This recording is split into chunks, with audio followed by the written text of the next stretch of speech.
I was going to make this video yesterday, but my GoPro was completely full. And I didn't put anything on there. Like, it just starts recording on its own. Does anyone else have this trouble? It's like a ghost in the GoPro. So after I dumped all that off, we're going to try it again here. So one of the things that I've realized on my own journey, and maybe this will resonate with you as well, is that no matter what we know, you could know exactly what to do. You could know all of the wisdom and knowledge that human beings have accumulated from the beginning of time until now. But if we don't apply it and put it into practice, then we might as well not even know it. I've been thinking about this a lot lately because,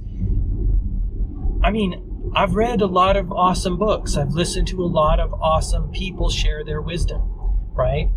But what happens is sometimes I just go on autopilot and stop doing the work. And I'm really talking about the internal work. And I'm going to share some analogies and examples here about the way that I think about this in a moment.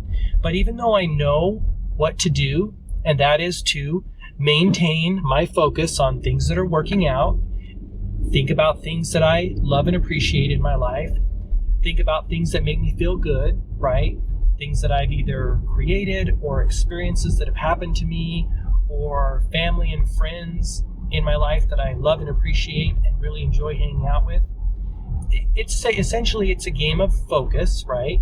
And it's a game of attention because everything's here, right? The universe is a closed system and there's nothing coming in and nothing going out. So the ideas to think about that are going to make you happy are right here in this now moment. And the ideas to think about that are going to make you sad are right here in this now moment.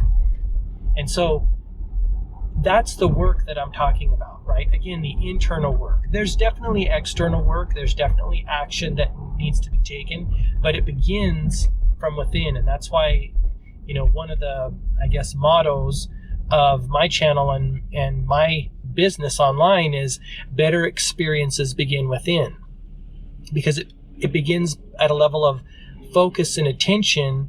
What are we giving our focus to, right? Even the Focus and Flow brand is products and apparel for conscious creators. And if we're unconscious and we're just accepting and focusing on and thinking about anything that's in front of us, whether it's really horrible or doesn't make us feel very good or whatever, then we're not being conscious creators, right? A conscious creator only looks at things that they love and enjoy. And they know that by doing that, those things are going to grow and expand in their own life and then also collectively as human beings, right? Can you imagine if we all only focused on what we wanted, right? Happiness, peace, prosperity and abundance and health, wealth and success and all of the things that we all want, but we allow ourselves to be distracted or focus on things in an unconscious way. I call it living by default and not by design. And again, this is my work too, right? I'm not immune to having to do the work. And let's equate it to, it's easy to equate it to something in the physical world. I think about The Rock all the time. Like, everyone knows you need to lift weights and eat right, although The Rock does seem to eat an inordinate amount of cheat meals. But apparently it's working, right? Because look at him. But everyone knows you need to lift weights and work out really hard if you want to stay in shape and get big, right? Get buff. But how many people actually are disciplined enough to do that work? So that's a physical, real world example. Now let's look at an internal example. And we'll talk about what I call the internal work. I already touched on it a little bit, but let's say this. Everyone knows that what you focus on expands and what you think about, you bring about. And everyone knows that your thoughts cause you to feel a certain way, which causes you to act in a certain way, which causes you to get a certain result. And that your thoughts set up your thoughts cause emotions in your body, right? If you're thinking about something that doesn't make you feel good, you're going to feel bad. If you're looking for things to praise and counting your blessings throughout the day, you're going to feel good. That's the internal work that I talk about. That is making lists of appreciation, like Abraham Hicks talks about. That is focusing on all the blessings in your life. Willie Nelson said that when he started to count his blessings, his whole life turned around. And that's that internal work. And it's easy in one sense, but it's hard in another sense, because if you're consumed by a crappy job, by crappy relationships, by a crappy feeling body, right? You're maybe eating crappy food. Heck, we've been there. I've been there. And you're in that consciousness. It is going to be hard, just as hard as lifting a 40-pound weight. If you're talking physical analogy, it's going to be challenging to do that. But what I've noticed on my own journey is that even the smallest step, and I call it baby step, toward what you want, and what you want is ultimately that good feeling. Even the smallest step. If you're consumed by things that are going wrong, find the smallest little thing, right? Sometimes when we try to take too big of a jump and be like, oh, maybe we start to imagine the life that we want, and it's so far from where we're at that it almost doesn't make us feel any better. It makes us feel worse, because we're like, oh, it's so far away, right? I'm never going to get there. I'm in the worst place now. Trying to take a quantum leap, sometimes it might be beneficial, make you feel better. But if you're really feeling bad and really down, right, not feeling good about where you're at in life, it's going to make you feel worse, because you're going to see the disparity between your now experience and the experience that you want. So I call it baby steps. Find the smallest thing. Joe Vitale talked about this in one of his books. He said that when he was in that state, he looked at a pencil, and initially he was very kind of crass about it, or didn't really take it seriously. And he's like, oh, I'm going to appreciate this pencil. But once he went down that rabbit hole, thinking about how the pencil was made, what it allows him to do, create things and write positive affirmations and write things that he appreciates, and all the people that were involved in making that pencil, he saw the miracle of that pencil.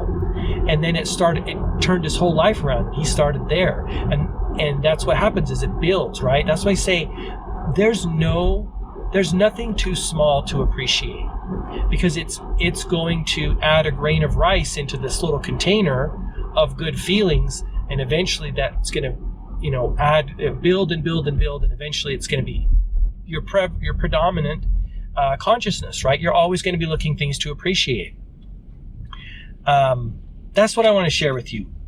No matter what if you don't apply it, it doesn't work. We've all been there. We've all fallen off the wagon, so to speak, and we go on autopilot.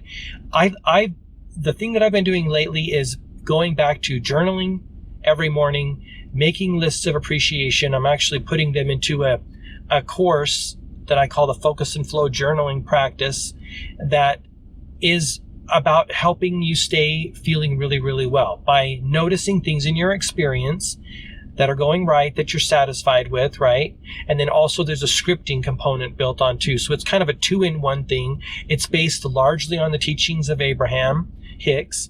And so I'm excited to share that with you. It's going to be, I'm looking at making it a destination course. And what I mean by that is that I'm going to go somewhere super cool, film the course, and then share it, a lot of behind the scenes video, and share that experience with you about this super cool place. I kind of know where I'm going to go, but I want it to be a surprise when I roll that out. But I'm excited to share that with you, because that's what I've been, working on. I've actually been doing that focus and flow process, journal process, for almost maybe even a year or 8 months, refining it and working out a lot of the kinks, so that when I roll it out, all the bugs are worked out. I've already worked a number of bugs out of that system, that process, and I'm super excited to share it with you. So if you want more information about that, you can subscribe to my email list at gmarkphillips.com, and I'll let you know when that happens. Or subscribe here to the YouTube channel. I'll be rolling it out there as well. But I want to leave you with these questions. Are you putting into practice what you know you need to be doing, which is focusing on the positive things in life, counting your blessings, making lists of appreciations, things that you love and appreciate about your life, doing things that are fun to you, doing things that you enjoy, and not only taking the actions, but also thinking about those things, right? one of my guests, Mark Romero, said that in his work and in his journey, he is a musician, and he creates musical mantras that really like dislodge the negative vibrations in our body. He said something that I think about all the time, and I'll probably include it in one of the courses that I'm working on, this little clip. You can also find it on my YouTube channel. But he said that the most powerful disruptive force that we can encounter in life, right, in our experience, are negative thoughts. Negative thoughts can disrupt our energy more than anything else, right? It's not anything outside of ourselves that's going to harm us. It's our own negative thinking. And I think about that to this day all the time, just how powerful it is, how powerful our thoughts are to make us feel certain ways, right? And you and I both know that the whole purpose of thought and feeling is to get us to feel good, because when we feel good, we're going to attract more things to feel good about, right? More experiences to feel good about. That's the whole purpose. That's it in a nutshell. So I hope this video finds you well, and I hope that you're on point with the practice that you are doing to make yourself feel super good and really tune in to all of those experiences that are really blessings in your life.